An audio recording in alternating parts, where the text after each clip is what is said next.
The perimeter of blood and steel about the port of Hungnam is shrinking fast, hard-pressed by an invading Chinese Communist army that swarms forward with reckless disregard for its casualties. The last of the United Nations troops carry out their orderly withdrawal from military positions that are no longer tenable.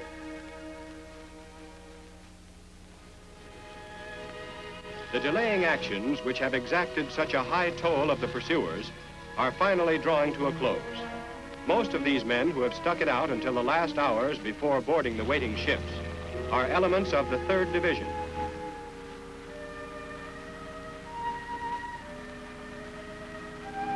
Troops evacuated are being shipped to Pohang and Busan.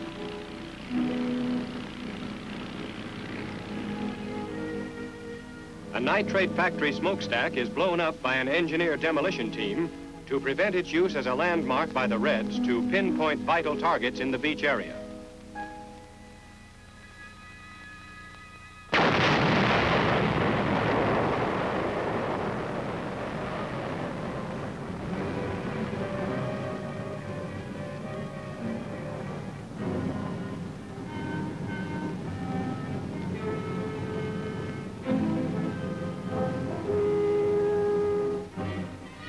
Floating artillery holds back an enemy which will finally be allowed to take possession of the heap of rubble for which it is paid so dearly.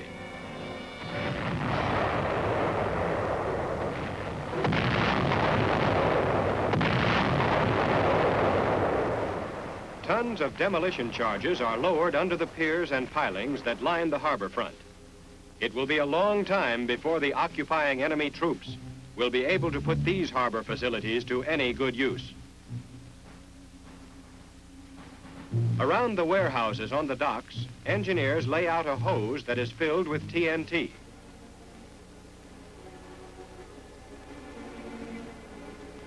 Many lengths of the explosive hose are coupled together and laid close to the foundations of the buildings.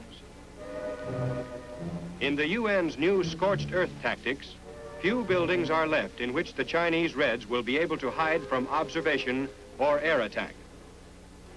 Primer cord is attached to the hose and paid out to the last safe position at the water's edge.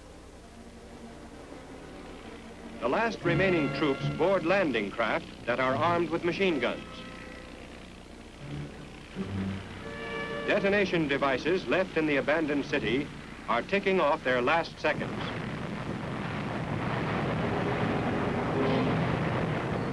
An ammunition dump goes up, thundering and crackling as it illuminates the sky with a spectacular display of fireworks.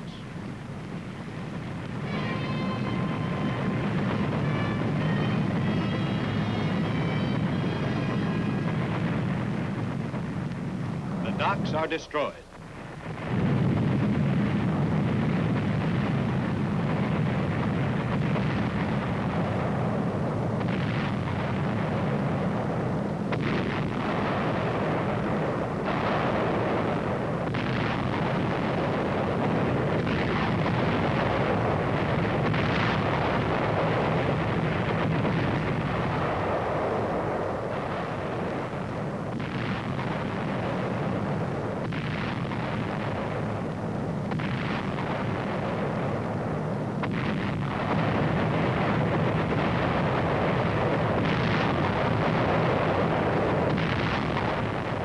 The remains of Hungnam are left to the enemy.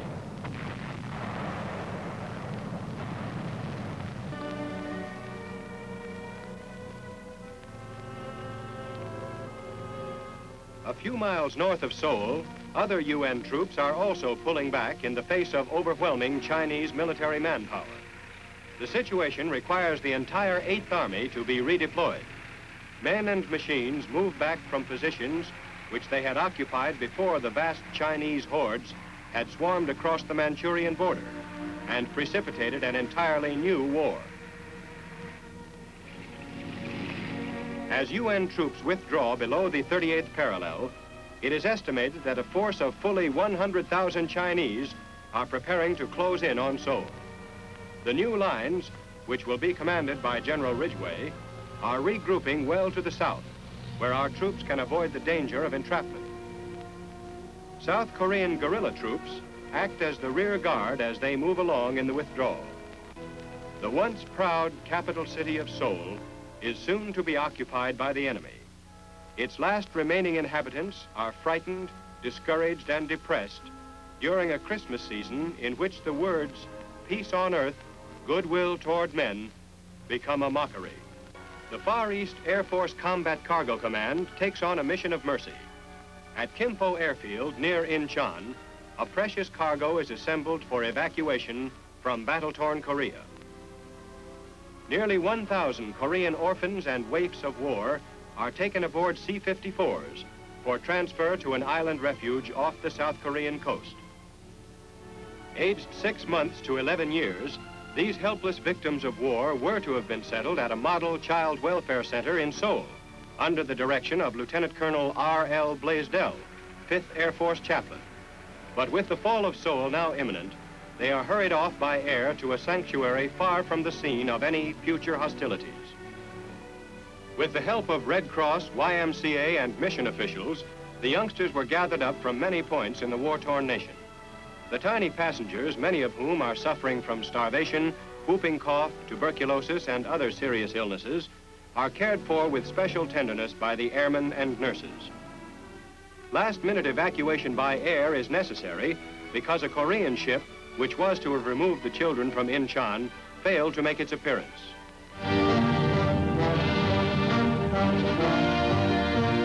Following General Walker's death, General Matthew Ridgway is greeted by South Korean officers as he arrives at the front to assume command of United Nations field forces. With hundreds of thousands of Chinese and North Korean Reds pouring down from the hills, the capital city of Seoul was evacuated. Outnumbered by overwhelming waves of communists, the troops sought new positions in an effort to halt the red tide. As they withdrew, warships and transports stood by at Incheon for evacuation. Seoul was left in ruins. Even civilian refugees helped to fire the abandoned towns so that no possible advantage remained to aid the communist invaders. Masses of South Koreans sought safety behind UN lines. These pictures of Russian jet planes are from newsreels captured in Korea. These are the latest Soviet fighter planes, including MiGs and Yaks, which have helped spur the drive of the Reds.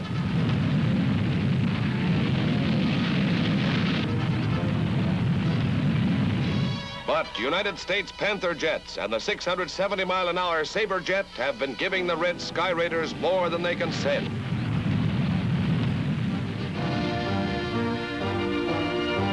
This Russian specimen really takes it on the chin in a dogfight with a United States jet near Manchuria.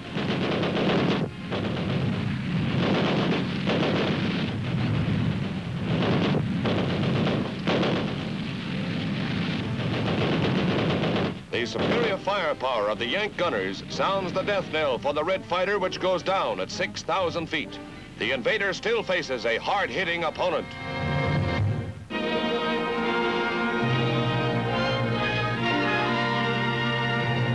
Retreating United Nations forces guard the Imjim River as the onrushing hordes of Reds mass for the capture of Seoul. Despite superior firepower and the last word in weapons, they are forced to give ground before an avalanche of manpower sweeping down below the 38th parallel. The pressure on Seoul increases as the Allies conduct an orderly withdrawal, taking with them the major portion of their arms and equipment. Faced with a force estimated up to 500,000, Seoul is put to the torch and evacuated as President Syngman Rhee's government fled to Busan on the southeast coast. And for the third time during the conflict, pathetic bands of refugees in the bitter cold flee from the Reds with the innocent pawns seeking safety they know not where. But among them are North Koreans infiltrating the UN lines, and no chances are taken with concealed weapons. Here is the backwash of a war for which world statesmen are desperately seeking a solution. What began as police action against aggression now threatens world peace as Red China unleashes the torrent of her manpower.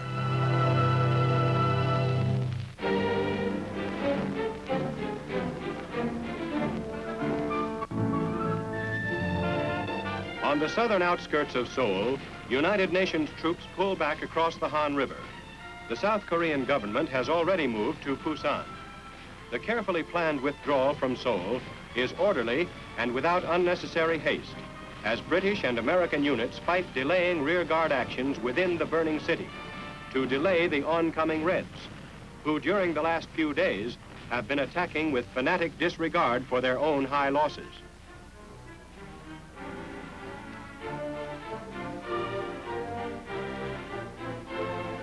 A section of a pontoon bridge is dismantled after the main body of troops have crossed in that area.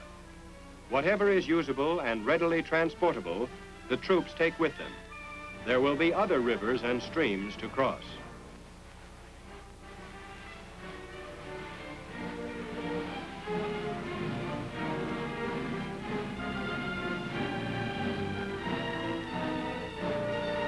Demolition charges are prepared to blow up the portions of the bridge that are impractical to salvage.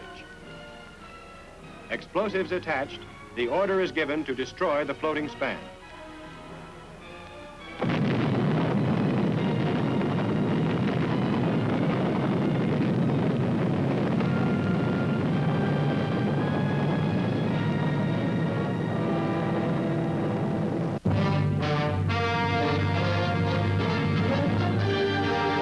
United Nations forces inflict heavy casualties on communist invaders in Korea in an effort to stabilize defense lines. All supplies, shelter, and any strong point that would aid the enemy are destroyed as the troops transfer to new positions under a curtain of smoke, haze, and overcast skies. These Department of Defense pictures show the orderly withdrawal of the UN troops as they move along, unhampered by the enemy, who has learned to respect their fighting power. Ultra-modern hospital ships stand by to evacuate the men who fought so bravely near Seoul and Wonju. The effort to contain the overwhelming communist bandits below the 38th parallel resulted in many casualties. It's a grim satisfaction to these heroes to know the enemy suffered far more heavily. President Truman presents the first Medals of Honor awarded Korean war heroes. Mrs. Turner, mother of Sergeant Turner, who died of 50 bullet wounds. Edward Brown, father of Melvin Brown, last seen beating off communists with a shovel. Mrs. Dean, wife of the general who disappeared in action at Daejeon. Mrs. Henry, wife of the lieutenant who fought a one-man war. And Mrs. Watkins, whose son was killed in action, accept the awards. I've presented more Congressional Medals of Honor than all the rest of the presidents put together. But that is because of the fact that these terrible times we've been going through merited those medals. These honors which we've conferred this morning are all that the country can give in appreciation of the heroes who lost their lives in defense of our liberties. It's a privilege on my part to be able to do this small thing for the benefit of those who survived, these men who paid the supreme sacrifice.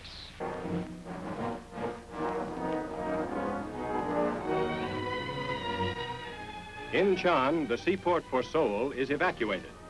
After the fall of the South Korean capital on 4 January, Incheon once again sees her beaches crowded with soldiers.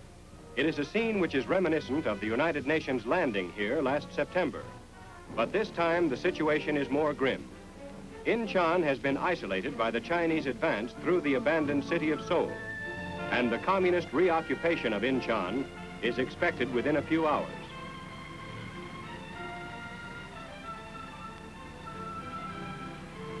Chief difficulty in carrying out the embarkation here is the unusually high tides, which have a 30-foot rise and fall, limiting the place and time at which landing craft can safely come in. When UN troops, spearheaded by the 1st U.S. Marines, landed here on 15 September, the approaching end of the Korean War was hailed. But then the Chinese intervened to bring about what General MacArthur described as a totally new war. The final outcome of this new phase in Korea is still in doubt as UN soldiers retrace hard-won steps along the roads and sea lanes to Busan.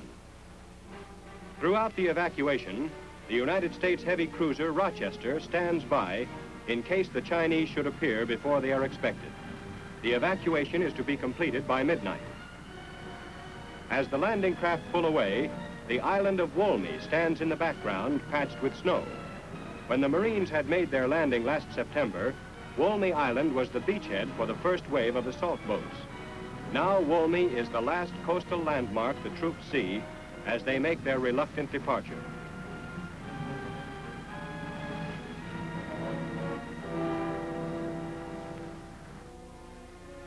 Thousands of civilian refugees from the same area jammed the railroad station at Incheon, patiently waiting their turn for any kind of transportation which offers a chance for escape from the oncoming Red Terror.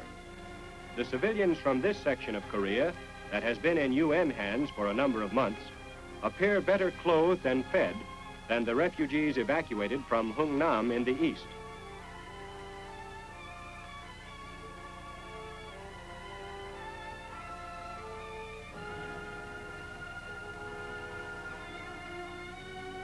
The patient and enduring populace prayerfully waits for a chance to ride on something, anything that moves.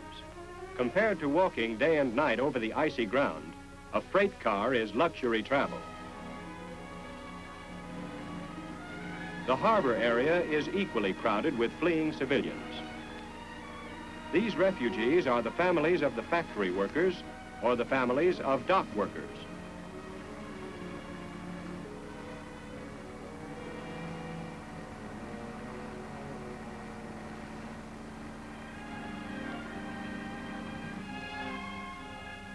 Many refugees arrange for their own transportation.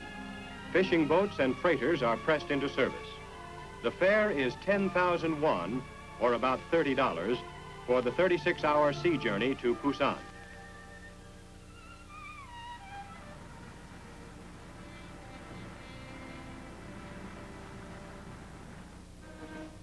Darkness comes. At first, there are only a few fires visible. Then, Incheon is destroyed in the face of the advancing enemy.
As dawn breaks over the suburban town of Ascom, debris burns in the deserted streets. This is the site of a former arsenal.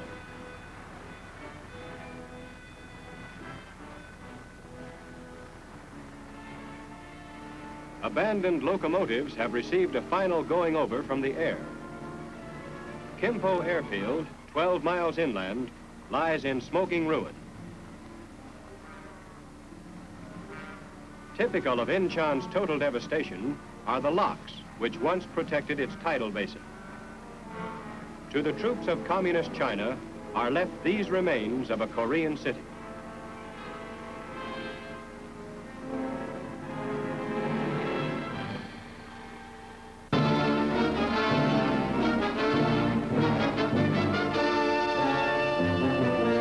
United Nations troops conduct an orderly withdrawal down the Korean peninsula. Fighting every step of the way, they retain landing fields and facilities until the very last minute. With airlifts operating full blast, transports sustain inevitable casualties. But the job of supplying the GI, fighting heroic rearguard actions, goes on.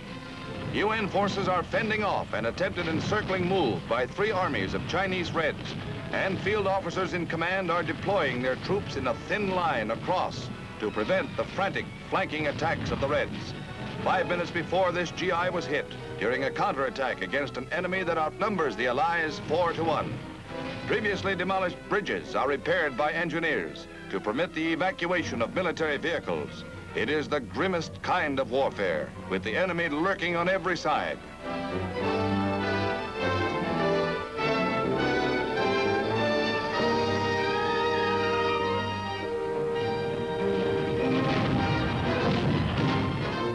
are some of the casualties, which among Americans alone have passed the 40,000 mark, with 6,700 dead and 27,000 wounded. Another 6,100 are missing in action. Wounded often have been evacuated in temperatures of 30 below zero. A bright spot in the campaign are the Sabre jets, which rule the skies.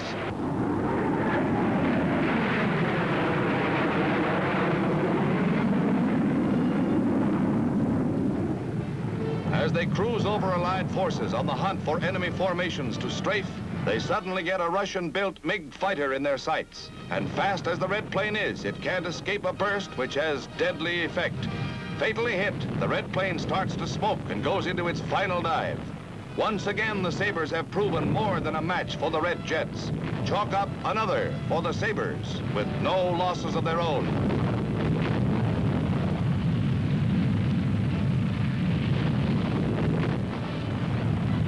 Enemy equipment goes up in smoke as the relentless UN Air Force blasts supply lines with firebombs, rockets, and machine guns. They have knocked out thousands of red vehicles and tanks. Countless enemy troop concentrations have been broken up, and thousands have been mowed down in air attacks. We are in Korea to stay, and UN flyers are there to prove it.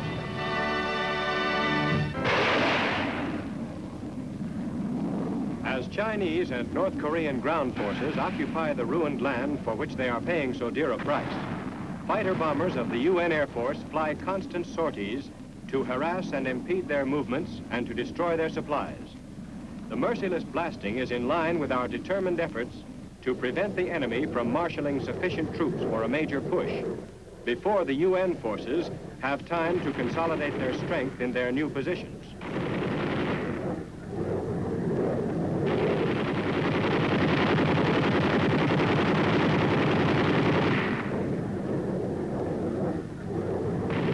Enemy strength that was to have been pitted against the outnumbered UN troops disappears in flashes of flame and puffs of smoke. After identifying their targets, our planes swoop down like avenging shadows of death and destruction.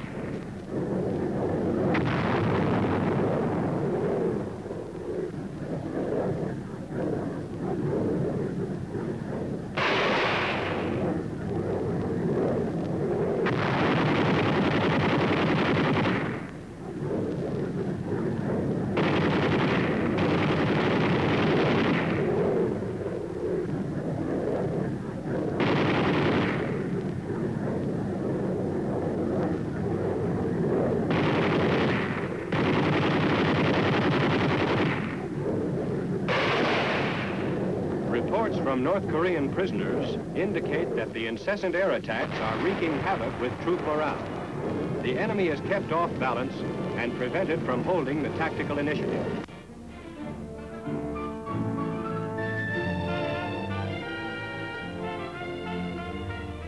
During the week of the 22nd to the 29th of January, the United Nations Limited Offensive moves northward as strong task forces recapture key cities and probe for the enemy's main line of defense.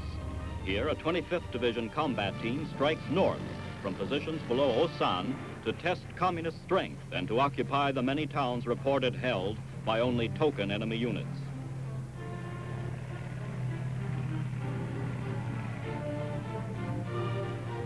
Troops of the 35th Regimental Combat Team enter battered Osan without opposition.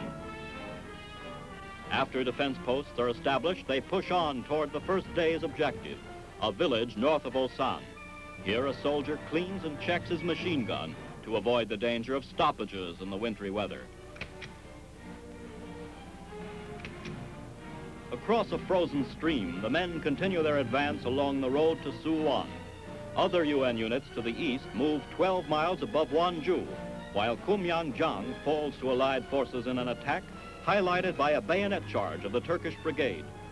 Naval units bombard Incheon in a diversionary raid. UN planes fly 700 sorties on this day, inflicting high losses against the enemy. Though tanks have not recently been encountered in any large numbers, the troops are well prepared for them. As the task force nears its day's objective, civilians coming from the village are methodically searched for weapons. The refugee problem has eased considerably in comparison with the mass flight of hundreds of thousands from Seoul and other endangered cities in the past month, but there are still those who remain in the combat zones between the two armies, keeping UN soldiers constantly on guard against the danger of communist infiltrators. Task force troops moved carefully into the war-scarred town, where they will spend the night on the alert for Red snipers and suicide groups. A South Korean interpreter questions two refugees. As the limited offensive goes into its second day, the 25th Division spearhead sweeps across the low hills towards Suwon. The 8th Army, finding little Red pressure to contend with, regains hundreds of square miles in the western sector of the front. An enemy strong point is encountered, and artillery is called for.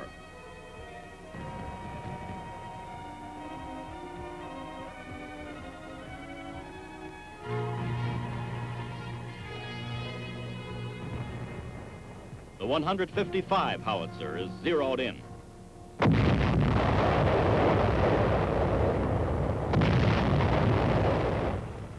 To avoid bypassing Red pockets in the hills, the troops